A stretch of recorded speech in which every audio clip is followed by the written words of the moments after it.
Hello and welcome to the Visibility, Influence and Impact vlog and podcast.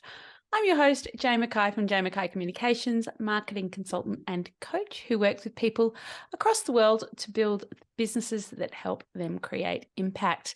Today, my wonderful guest is Yael Keon, a small business owner, FIFO wife, mum to 2 primary schoolers and a myriad of pets, plus netball coach to a group of 7-year-olds.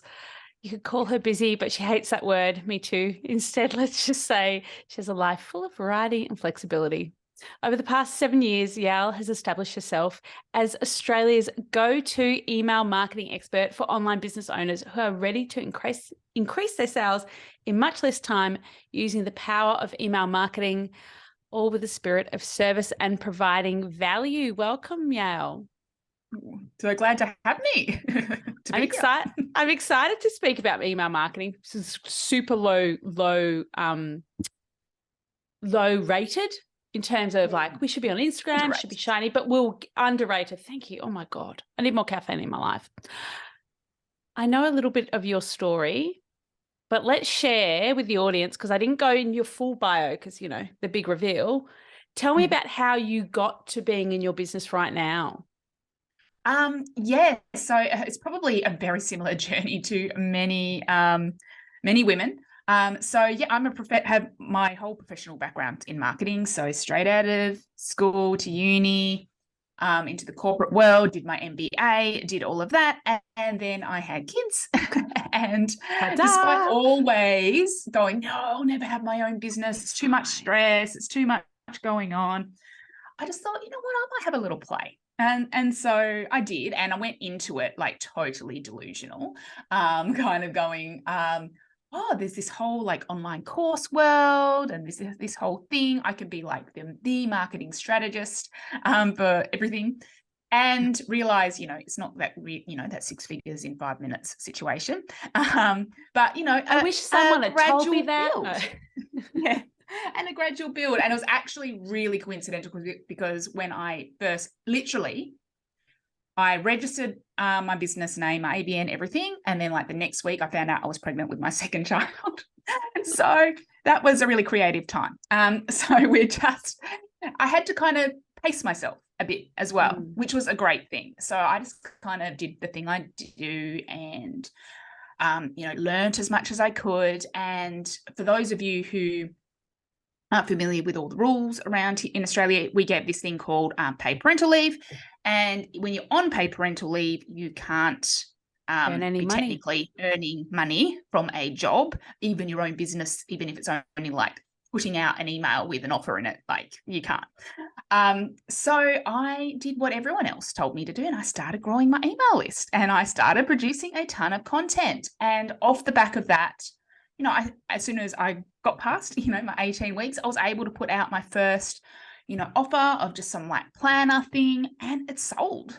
And it was like, okay, I've got the bug here. And over time, I played with marketing strategy, and it never got to like that big level. But as over time, I found everyone just kept asking me time and time again about email marketing.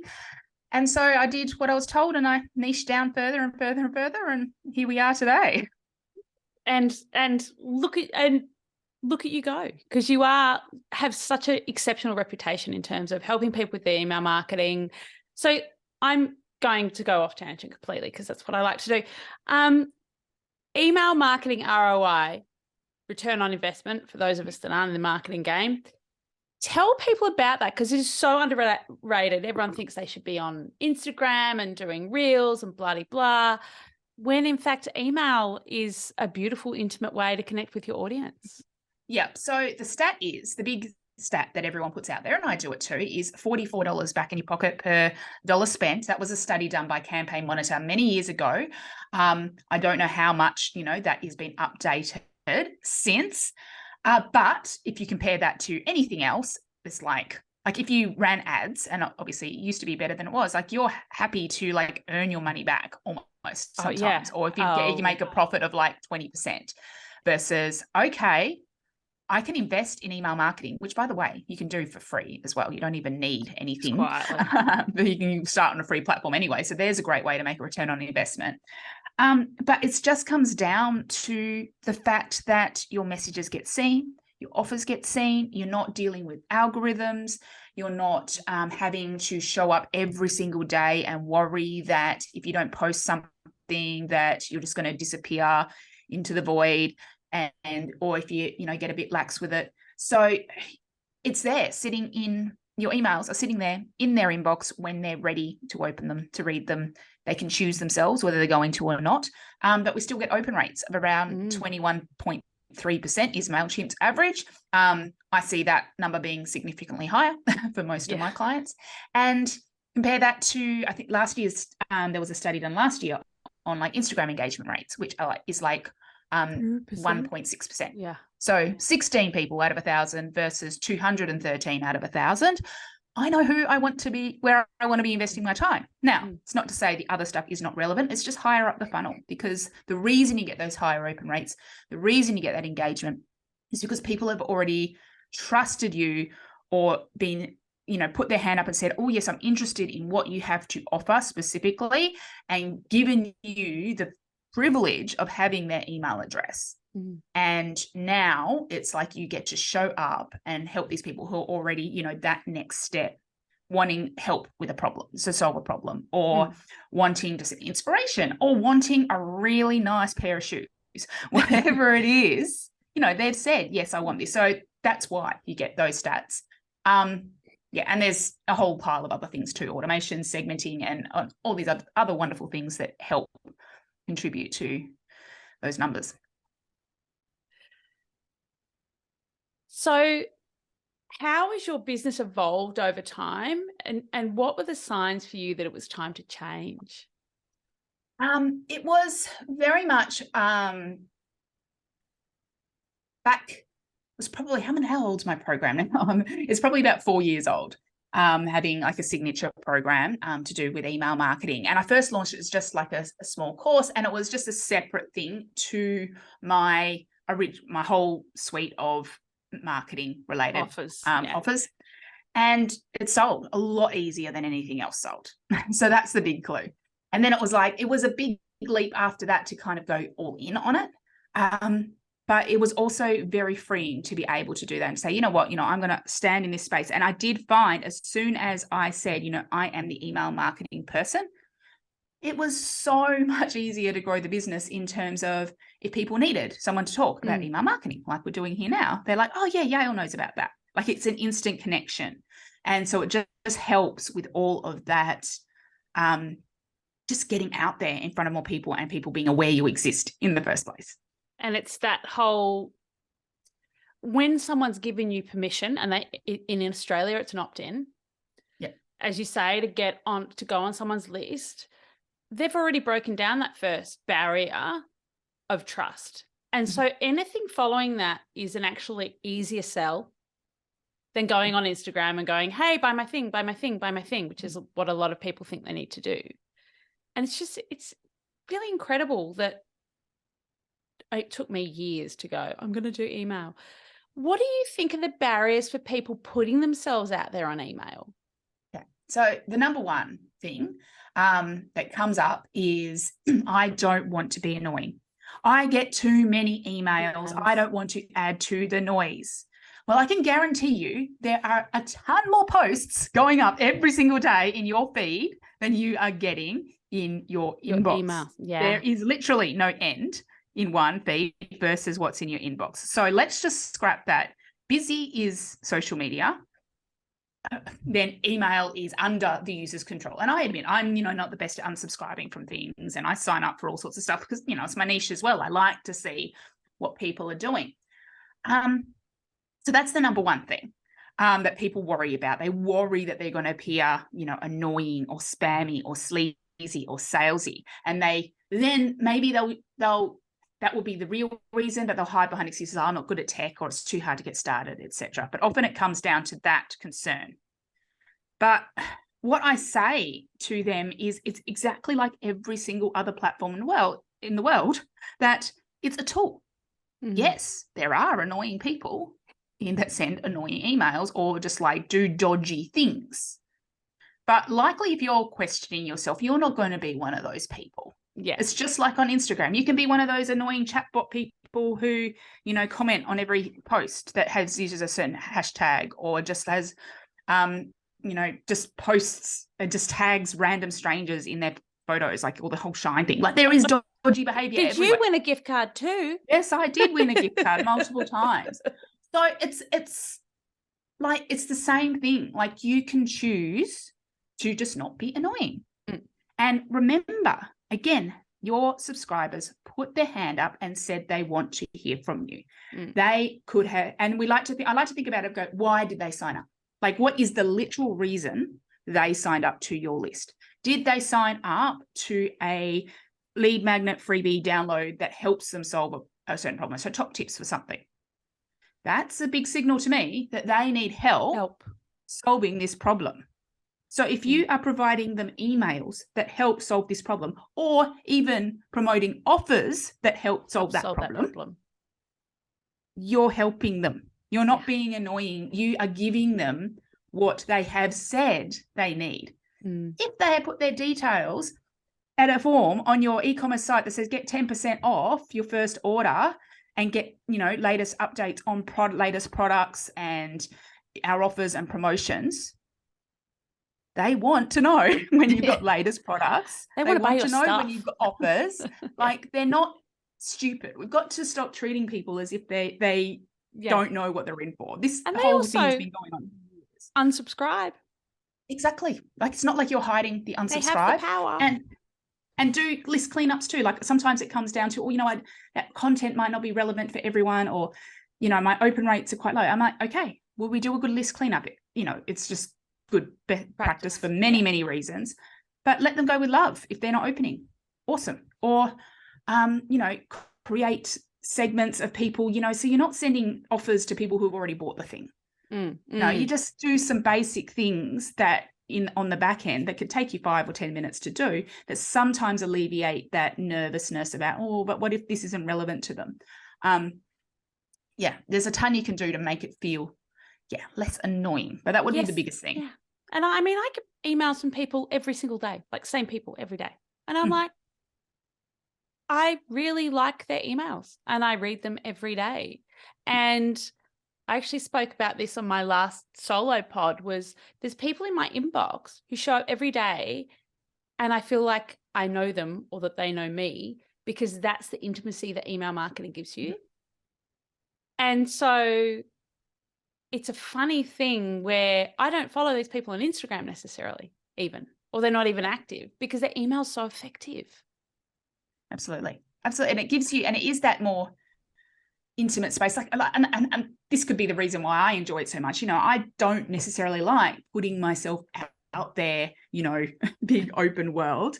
But yes, great. Share some tips, share some facts, but, you know, the people on my list, you know, I can trust them a lot more. You know, it's a more intimate environment. It's where you can be a little bit more vulnerable. You can talk a bit more about your personal life. Like, not, you know, you don't need to go into too much information, but it's just, you can add those personal touches and feel like you, and it creates, and it is that more, you know, intimate, almost talking to one person. Like, here's an email talking about something, and even you get the replies too, and you start conversations, and that's amazing. Yeah, it's really fun if you like having conversations with people.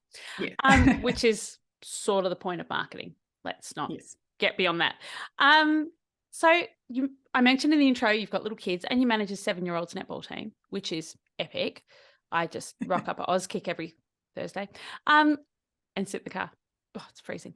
How do you manage your life as a mum and an entrepreneur and all the other things that come with being a grown-up? Yeah. I'm not going to say it's not without its challenges, but I think, honestly, truth be told, I think I would be bored if I was just doing, you know, the 9 to 5 days a week and coming, like, I don't think I could live that life again. No, so me either. That's the first thing. The second thing is, you know, I'm pretty strong on my boundaries and my capacity in terms of literally school hours, and also just the energy I have to give.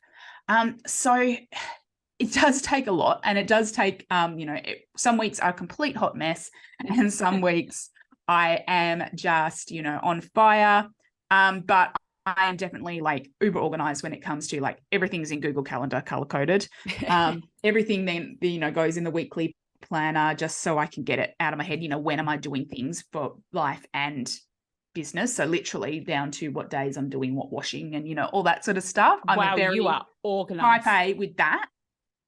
Whether I follow through on the plans is not always, color coding not is so always much the fun. case, but it's always that recognition of, okay, this is my capacity, and then looking at that and saying, okay, well, this is my standard workflow. Like I also do try to stick to sort of theme days. Like I have certain days where I'll have calls, and I'll have days when it's, my focus is on background stuff, or, I'll block out days to do sports carnivals and different things. So it's just being conscious about where the time's going. I think it's also being conscious of, as you said, your capacity, how much energy you've got. And like I've got next week, I've got 4 nights out, like 2 nights doing presentations, which really take it out of me. I know that. And then 2 nights at a school play because my son's in it. And so I have to go to both, because I've got to pick him up anyway. And I know then that next weekend after those 4 nights out, because I don't go out, live in the country, I can't do, I'm not going to be able to do anything. Or even, during the week, how about slower mornings after it, or any of those things. You're just saying, you know what? Okay, it's okay to not be productive all of the time. Yeah. And allow yourself to have that downtime. Like I'm a big believer in knowing where I am in terms of my energetic cycles and honoring that and going, okay, well, if you don't want to show up, then don't. Like I take every Monday off, and someone said to me the other day, oh, you're lucky. I'm like, no, I just decided that I don't vibe Mondays, and if I want to work, you're a mum, so you don't technically get Saturday and Sunday off. No. And this week I've got sick kids. Okay. And that's where, non-mums generally don't understand. It's like, okay, and we've got mornings and evenings, like our shift. I start at 6 a.m. Yeah. And I finish at 9. So it's like this every day. The in the days, the school hours, and that bugs me, when people say, oh, even the mums that don't work or don't have their own businesses, etc., they're like, oh, you could, and the kids are in school full time, and it's like, oh, they should be doing more. They're lazy if they're not doing more. I'm like, they're literally working. That's their time to do everything else. I'm fortunate that I get to fit work, some fulfilling work and all that sort of stuff during that time. And, I think I need it to fuel me, but it's not lazy to decide, I'm going to take Mondays off. Like I pretty much, for me, it's typically Fridays. It's like, I'm going to book in, nice appointments on a Friday, or, that's time to go do errands or go for a big walk or do something. So I can actually parent on the weekend without like just losing your so irritable and basically, which is what we spend our entire time trying not to do.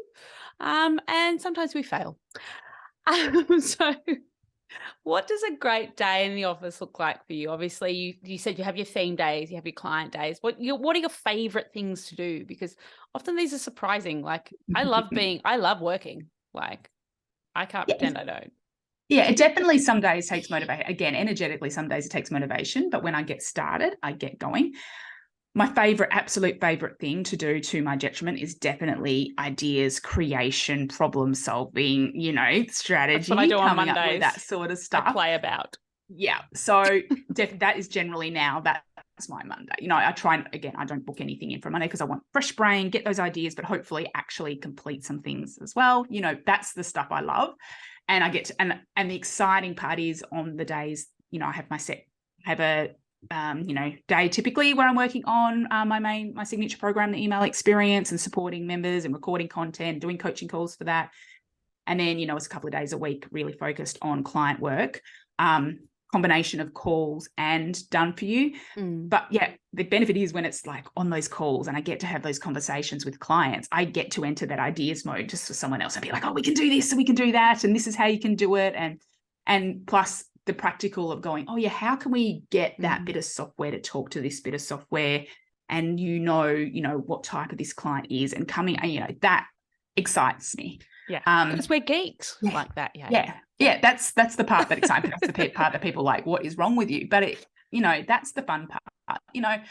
I purposely do not offer, I'm going to manage your email marketing for you and, write your emails every single week. One, I'm not a copywriter technically. I could get away with it.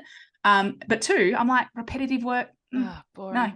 No, let's get stuff. But there are people out there who love that sort of side of things. So it's about leaning into your strengths and trying to put as much of that in your days as possible. But yeah, there's always days when I was like, I've got to do that thing. And you just have to suck it up and do it as well. I love what I do, but some days I go, I can't be bothered doing this. But it's interesting. You say, you could do the for you emails. There's so much shoulding in business. Oh, you should do this. And I get it from, you should be doing this. Should I? Yeah. Or is that what you're telling me? You who don't run a business are telling me what I should do. So this is just permission to everyone. Just tell everyone to shush if they tell you to should. Yes. Listen to the market, but don't listen to them too much. So listen to them in terms of like, we want you to do email marketing. Or if I didn't like it, if I didn't like, I'd be like, no way. It's like if someone said, Instagram's the thing, you should definitely teach people how to do Instagram. No. But, they could obviously sense I had a natural affinity and I liked to talk about it and they responded to what I spoke about. So there are times you definitely listen, but you don't have to be a full suite offering. And if you did decide you want to do that, there's ways to do it. You can hire other people or you can, bring on, outsource some things or whatever to do some of the bits you don't like so much. Yeah, the bookkeeping is usually the first thing to go. Bookkeeping's especially gone. with us creative humans. That's gone somewhere else. God. Anyway, I was speaking to someone the other day. It's like, be nice to your accountants because it's that time of year. So you said you don't like being on Instagram, which is kind of the primary platform for being visible at the moment. Yes. A perceived primary platform. Perceived, yeah. I like scrolling TikTok and I kind of think one day maybe I'll try, but gosh, it's daunting. I just pick two platforms, do them well, and then move on. Like I've got TikTok, I've got YouTube Shorts, but I just repurpose my content from Instagram. Anyway, but without watermarks, guys. Don't be sharing with watermarks. What does being visible in your business mean to you? And I mean, this is something that I have contended with over time because, I like my safe little bubble. I like my people. And certainly getting out there on social media has proven challenging for me because it brings up a lot of the stuff that email brings up for a lot of people. It brings up, that imposter syndrome or the what if I say the wrong thing, or I use, I naturally, am quite a sarcastic person and have a dry humor. And I'm like, if I say it, like the tone could be completely misrepresented if I'm commenting. So there's a whole pile of stuff going there. Yeah. So it's tricky. So I've had to think, okay, well, how do I work around this? And it's changed constantly over time, but I've given up on the forcing myself to do it. Recently, I have been a lot more active on Instagram. And the reason I am is because I'm paying someone to do it for me, basically. So I have someone local who is amazing. Like she's really good with all the graphics and stuff. And I get to come up with ideas and we brainstorm, we sit together once a month and brainstorm content ideas and roughly what we want to create. She goes and does it. We scroll through reels and think, that one's fun. Let's just do that. We do it together. Like we do some stuff together, but then it's done. But she does it. I want to show up, a bit more face to camera, reels, and just talking, but I keep putting it off. So that's how I've managed that side of things. How much of an impact it's having, I'm not sure, but at least it provides a more public face. To me, I think actually the most effective way of being visible is collaborations, is getting in front of other people's audiences, and, appearing on podcasts or guest speaking and just interacting that way. Because again, you've got someone else has that their audience already trusts them. So if they're bringing someone else in to talk about something, then naturally they have that already, again, that little level of trust in that person. And then hopefully, because they know, oh yeah, Yale's got an email list, so hopefully they go over to that and they work with that. So I find that the most effective way, but it is also handy to have something like an Instagram, etc., and some form of content platform. I also have a podcast as well, and it's just so that people can get a taster, some way that they can get a taste or a feel for what you're about. If you can do that on social media, all good, but I like to go deep. So that's my biggest things. And when I like to dabble with it more strategically, ads, because I don't have to actually do anything apart from set it up and monitor it, and that's another a good way. Sometimes if you're really not a consistent person, sometimes it's just easier, if you've got more money than time, throw the money at it. It's a funny thing, that tipping point in business is that suddenly time becomes much more valuable than money at a point. And you can just outsource stuff, automate stuff, put money towards stuff, because you're better off spending your time making your money through client work or courses or whatever than going, or all being right, at school carnivals. Yeah, or going and getting a pedicure, than spending time creating reels. And that's your call to make. But as I said, it comes back to that should. There's no set plan for everybody, but I think, and you would agree, everybody should have an email list. Yes, absolutely. Because I like to think of it and try to explain it as it's a lead generation system. So a business is not a business without leads, and being able to figure out roughly, to do some maths and have some predictability around, okay, if I get so many new subscribers, the odds are about X% will purchase from me. And then that means, okay, I just need this many more subscribers to reach this goal. Like, it becomes more of a strategic maths thing. But it is about leads. So if you've got you're following mostly on Instagram, for example, yes, you can use all sorts of methods over there to get, people into DMs or to get them to buy directly off there.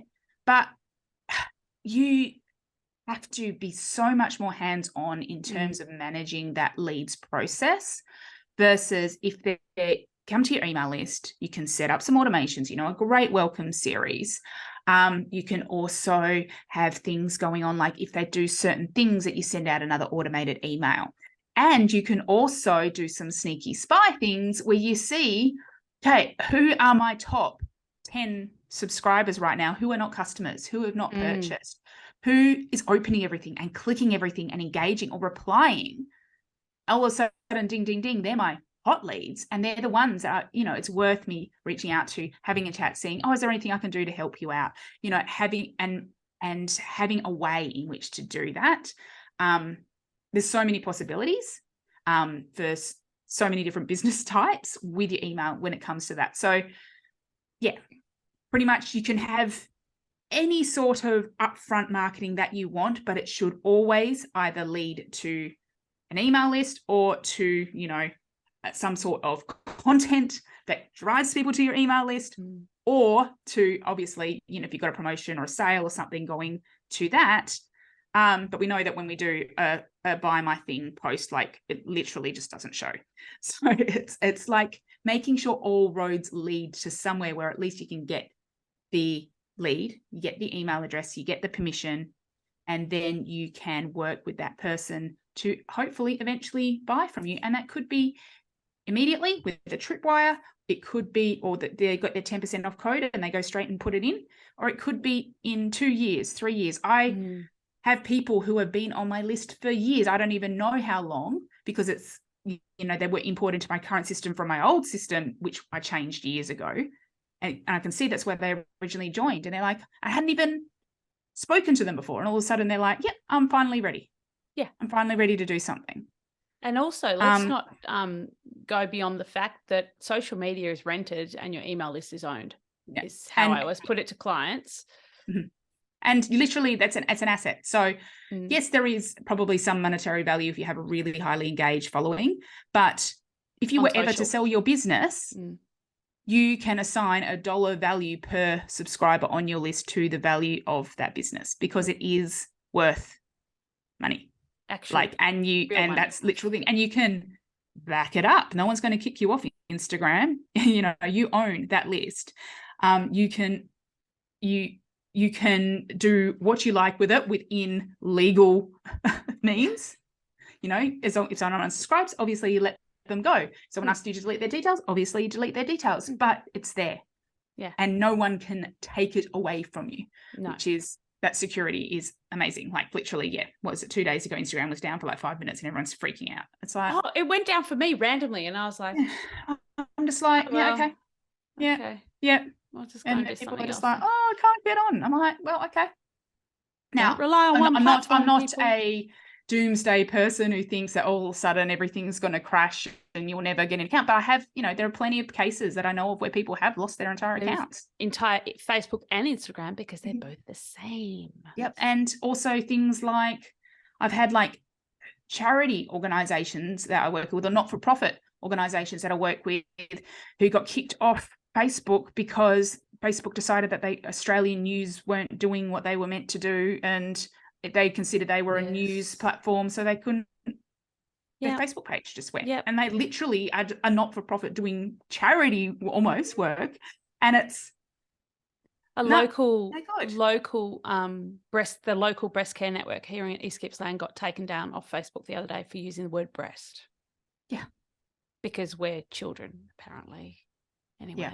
And they're a charity, and they support women who are going through breast cancer treatment. Like, yeah, I know. And there's just no, because it's all just algorithms, and we're not totally devoid from that in terms of email. Like, you do have to be careful with some of the wording you use. Like, if you use the word Bitcoin or something, you're going to get it's going to have red flags come through, or weight loss. But if you're a legitimate business, if you're a legitimate business, and even if you aren't like technically a weight loss niche or something, there's ways to get around it. You can talk to people in a way that gets around it, and you don't get flagged as easily, because you're coming from a genuine point of view.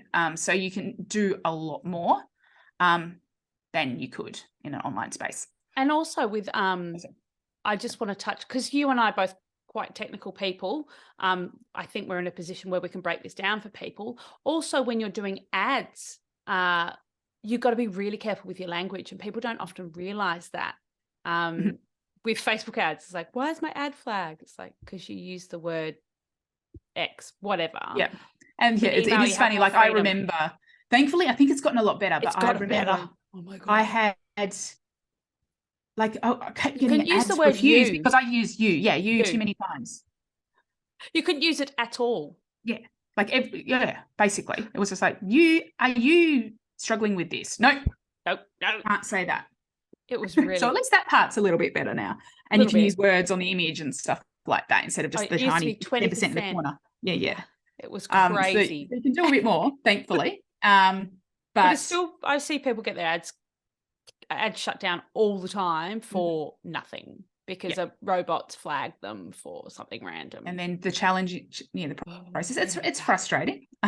So that's why we like to always have a backup. And, sometimes, we still want to grow our list, so we still have to be in these other places, and you still have to deal with those things. And with, email, you get your own little quirks, but it's yours, and it's guaranteed reach. Yeah. And that's what we want. So let's get off the technical. You and I will be like going off on these tangents. People are like, I don't know what they're talking about. How do you show up fully as yourself in your business? I love this question. Yeah, it's tricky. Again, it brings up all that, imposter syndrome, all the schoolyard bullying stuff, over questioning yourself. So a lot of that is a lot of personal work over the years. But for me, it is ensuring I'm in safe environments. So, to me, my email list feels safe. I can share more with my email list.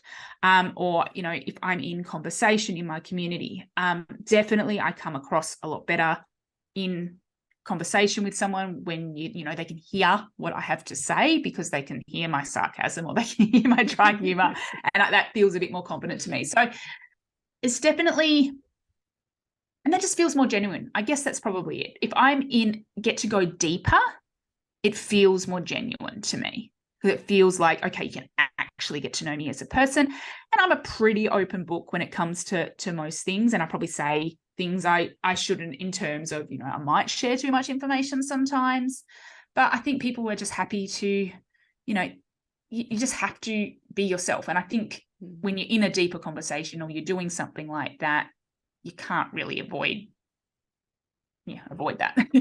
Avoid your own personality. Yeah. I always say something awkward all the time. Yeah. That's just who I am. Yeah. I know, and I'll trip over words, and I will but I learned a long time ago, like, I don't edit pretty much anything. You know, shitty first draft is always the draft. When I was a more prolific blogger, I would have someone else proofread because I'm not going back to that. You know, I'm just me, and that's how it's going to come across. And hopefully there's not too many spelling mistakes in the emails, or there's not too many things, but it comes across as a lot more natural that way. Natural. Yeah. I love it. I do voice to text now. That's like it's great. Yeah. Chat GPT is the great thing now. I get to come up with the ideas, and then it plays with it. And then I get to go, and then it just encourages more ideas. So that's the new fun. I love it for idea generation, but I am a copywriter, so I just write quite happily, but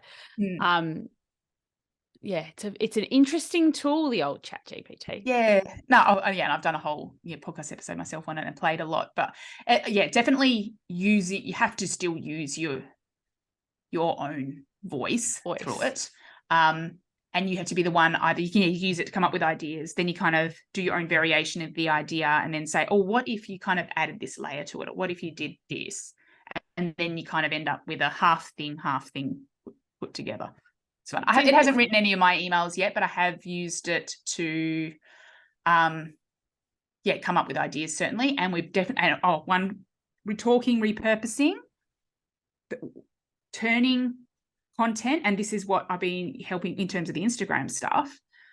I've just been able to go, okay, to my marketing assistant, say, here's all these podcast episodes that I've got from the last thing and the transcripts, and here's old blog posts on my website, here's some lessons from in my program, plug it into Chat GPT and tell it to convert it into a carousel site. Yeah. And so it's my content, but it's just put into summary. Yeah, summary. And that's where it's so useful, because you've already written it. Yeah, so it's not like it's not me. We don't need to reinvent the wheel. Yeah, it makes that part so much easier, which is really fun. So that's a great way that you can. I end up playing with image generation as well, which is another massive I haven't gone there yet. Yeah. Step away. You touched on this earlier. So one of the things that affects all entrepreneurs, except one, I did have someone on the podcast who went, nah, never had imposter syndrome. I'm like, what? What are your methods to overcome this? How do you respond to the bad days of being in business? Again, I don't know if I've totally figured it out, because it does express itself in many ways. Again, like, it comes up in terms of knowing, okay, like thinking, who am I to be teaching, how to launch a course using email when I haven't had like a 6-figure big launch thing, or I haven't got the gazillion testimonials or case studies behind me because I'm really bad at collating them. Like, it's not because they don't exist. It's just because I'm really just like... Because I read the email and then I move on and then go... Exactly. I kind of go, yeah, that was awesome. And those sorts of things. So sometimes I get those questions, and then you get the bad sales day, you put an offer out there and people just don't take you up, or for whatever reason, and then you get all those self-doubts. And for me, sometimes it's literally I allow myself to feel it and get upset. But typically I will go into some sort of action mode. Like if I plan, organize, or come up with a new idea, or I think of a new strategy, or I workshop it, that normally gets me through it. So I definitely go from I quickly feel, emotional about it. I might have a moment. But if I go into action mode and I just let myself brainstorm ideas or go, okay, well, how can we fix this? And I go into fixing mode. Often I find that helps me get me out of it, whether I do any of the things that fix it, but sometimes it just feels like comforting to know some sort of sense of control, even though it might be, just a fake perception of control, but it just gives this sense of, okay, I'm good. There's always something else. There's always another idea. There's always another offer. There's always another opportunity. There's always another person you can talk to. There's always something else you can do. And as long as you are enjoying the process 80% of the time, that you enjoy the work, then, and the alternative is not going to be that, then you keep going. Yeah. And sometimes it's funny how people just see these six-figure people. When you actually have conversations, they're like, I have failed so many times, but you guys just don't remember that. Mm-hmm. You just see the me now, not the me 5 years ago struggling and going, oh my God, what am I doing? And failing and failing and failing and failing. You just go, oh, I want what she has right now. But, you've got to get there because every mistake that you make or every failure that you have is a learning, because everything is teaching. And it's when you stop learning. And I want to, so I guess add to that now in terms of the current environment we're in, because even if you are established, you're not immune from this. But even if you're new and you're struggling as well, of course, like it is, all this recession, this inflation, this time, like it is honestly impacting everyone in the online space. Like an offer you could have put out 2 years ago that would have done gangbusters might not be working so well right now in this environment where we're in. And that is not a reflection of you. That is a reflection of literally, this is the economy we're in, the market we're in.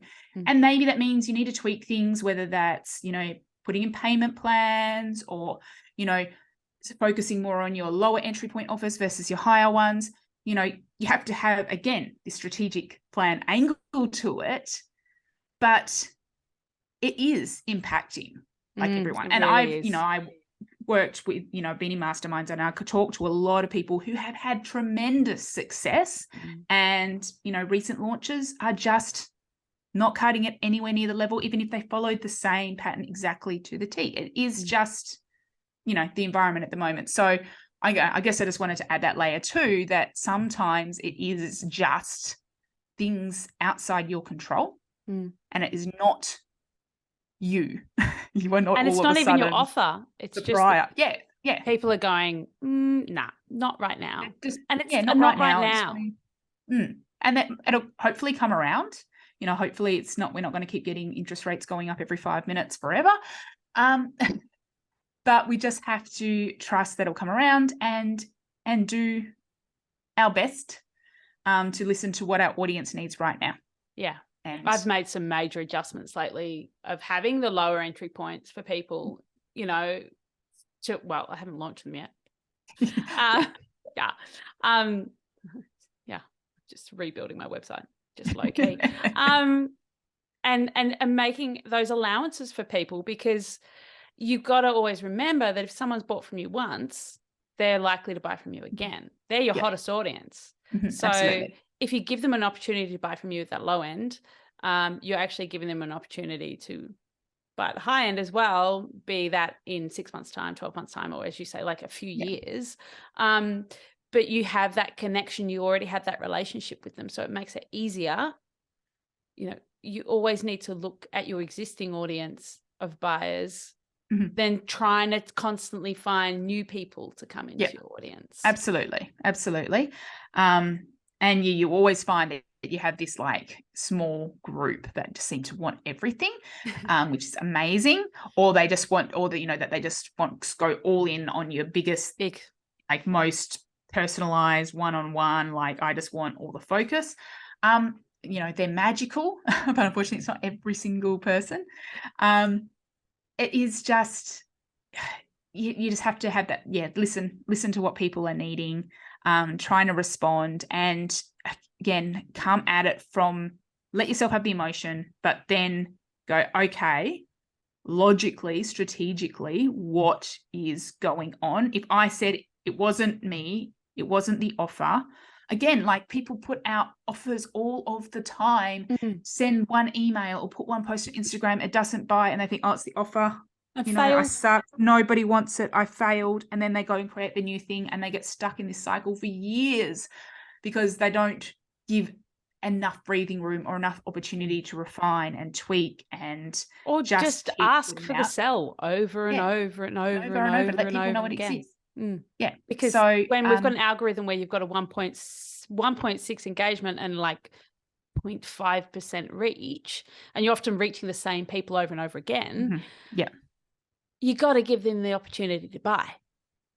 And they're not going to make that decision. Like, yes, again, we get these magical people. Like, one of my favorites was literally having someone like listen to me on a podcast episode, someone else's podcast, and like pull over the road and like leave me an Instagram DM and said, I want to do a whole VIP day. And it's like, awesome. Okay. Love those people.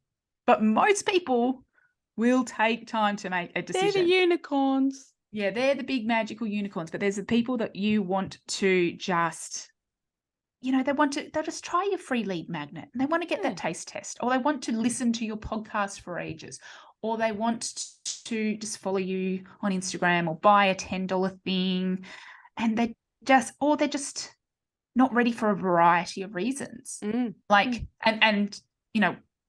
I sometimes wish I had an e-commerce business, because to me that just feels easier. I know it's got its own challenges, but in terms of like, it's simple. Like, you can buy this thing, much is this product, and it's got these benefits, like, or it looks beautiful or whatever. It solves a problem. Easy kind of sell, lower entry point. You get to just have fun automations and do things. But if you have a service, or if you have a program or something that helps someone solve a problem, often you're not just contending with the money thing. You got all of a sudden time. I need to find the time to do this thing. And also sometimes I need to have that willingness to change, or I need to feel worthy of investing in myself, or I need to make this a priority. And right now I've got too much going on. So putting out an offer once, you're only trying to catch that unicorn person who's just like, I know what I want. I know I need this right now. I have the time. I have the money. I'm good to go in this 5 minutes that I'm checking this email, this offer, versus the person who just needs to really think it out, or they finally, the right time comes for them, that they can invest in themselves or this project or in their business. So just on a logical, again, coming back to a logical level, we can't expect that everyone is ready in that little window that you happen to tell people about it. Yeah. We just... It's not how it works. This is like a marketing masterclass, yeah. So ranting on all these things, and I guess, it's not often I get to speak to another marketing person, so I'm like, let's go. What does having influence mean in your business? How do you influence people?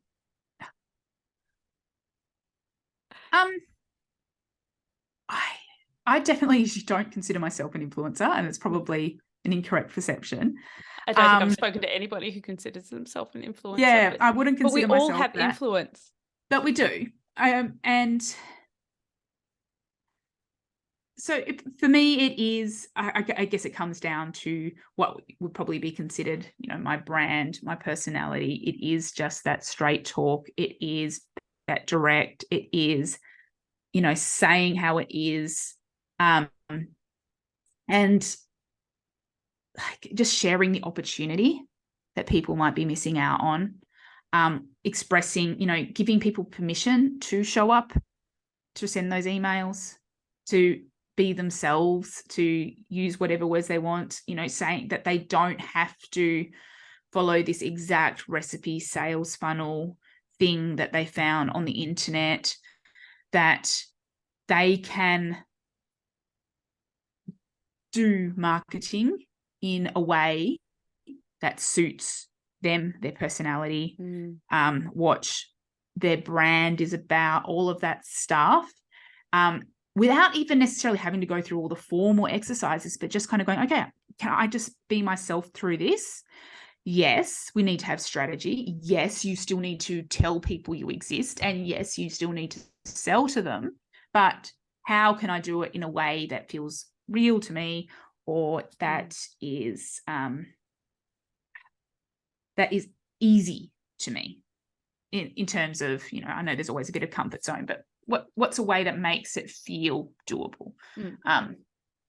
So that's probably where I probably try to put my influence, but then it's just, tech. Then clients go rogue. Or they just go, yeah, that sounds good. And then let's just do it. Don't actually send the email or don't do the thing because it freaks them out. And it's just like, which is fair, but that's why you have someone like you or I to go, you can do this. It's fine. As an old boss of mine used to say, I used to work in big corporate. There was a lot of money involved. And if there was one tiny mistake, or something was slightly off, I would get phone calls going, you've just cost me, $200,000, blah, blah, blah. And my boss used to come in and go, did anybody die? I go, no. She goes, we're fine. Just let them have their moment. Just don't say anything. Just, Anyway, it was crazy. Anyway, that's why I now work for myself. What is your impact on the world? What's having an impact mean to you? Okay. So I guess it's a similar thing. So for impact for me is, I'm doing something dry, technical, strategic in terms of marketing, but is the impact that has in terms of helping other people grow their businesses in less time, because we've got automation, we've got scheduling, we've got all sorts of things, having these levers to pull so that they can do their business thing in less time so they can live their lives. That's the impact I think I leave with the business. But that's just a small part, because to me, that is my impact is also, my kids. It's the, how much am I showing up for them now in my community, with, my mum who's not well, I'm just being able to be there. And so sometimes the answer is your business is just the medium that enables you to do the other things that are important too. And we don't start our businesses to, lose freedom or have that 9-to-5 lifestyle. You mentioned your mum, and I'm sorry to hear that she's unwell, in time with your kids. Because I read a thing the other day that said the only people that will remember that you work late are your kids. And having your own business, although it's a hard slog, gives you the freedom to go to sports days and, teach and have those coach funds. netball. And, I'm so excited for them to be old enough to actually come in and, intern and do things, or when they come up with some sort of business idea that's not some stupid lemonade stand that they read in Barefoot Investor Kids or whatever and decided, we're going to start a stand. I'm like, no. No. Show me the business plan. A lot of risk. Some idea for something, and we're like, okay, we can do that together. I'm excited for that moment where we're like, let's build a website. Let's go and do that. My daughter's already hit me up to build her website. Will you build my website for free, Mum? Yeah, I'll show you how to do it at the same time. Yeah, exactly. But it's like, I'm excited to be able to show those skills. I mean, there's so much opportunity for kids these days. That's going to be fun too. Then they'll understand what you're doing. My son thinks I just draw pretty pictures, I think, most of the time. So what are your tips for all the people getting fearlessly visible in their businesses? Getting fearless what? Fearlessly visible. Fearlessly visible. Ugh. Well, I don't think there's such a thing. No, there's no such thing. There's always some sort of fear there. And I think you're lying to yourself if it's not. So it's not about that. It's just about reminding yourself why you're doing it. It's just about knowing yourself and knowing, okay, strategically, okay, this is a priority that I need to be more visible. I need to be in more places and do more things. And then thinking, okay, how can I make myself do it? And some people it comes naturally, some people it doesn't. And so sometimes it just means, like, to me, it's like, okay, I have to do it in the spur of the moment. If I get the idea, I do it then. Otherwise, it's never going to happen. So like reaching out to you when I saw that you recommenced the podcast, I'm like, oh, quick, 2 seconds. I'm just going to write this now. Damn. Well, I'm thinking about it. I'm committed. Or, setting yourself deadlines, but not just your own deadlines, actually holding accountable to someone, like hiring someone. Like, as I said, I have someone edits podcasts. I have to have the podcast by a certain date. I paid for that to happen. So it happens. So knowing yourself and knowing what makes you actually do the thing is an important thing.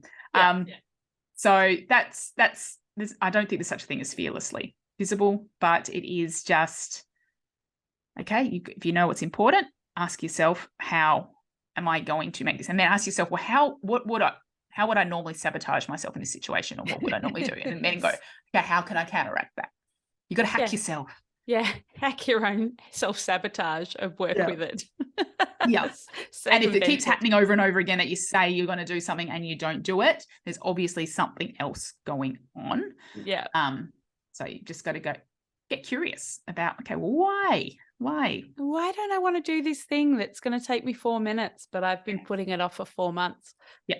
Many of the questions that us self-employed people ask ourselves, why is there resistance there? How can all the people who need some email help find out more about you and your work, Yael? Yes. Okay. So just head on over to yaelkeon.com. You can get on my list there from just going, I've got a freebie, 80 plus fill in the blank email ideas that you can get on there, or just have a browse around. Also on Instagram, I'm attempting to post more. There are posts up there. So that's at Yael Keon, all one word. They're the best places to start, as well as my podcast, Easy Email Marketing Podcast. So awesome. You can get a lot more of the strategy, tech talk, all of that stuff there. But I do try to keep the episodes to like about 15 minutes because, you only need the bite size. Yeah. Yeah. It's like my solo episodes. I'm like, keep them short. No one needs to hear from me. Awesome. They do, but, they but the meat and potatoes. Yeah. Just straight to the point. Thank you, Yael, for your time today. It's been really fun.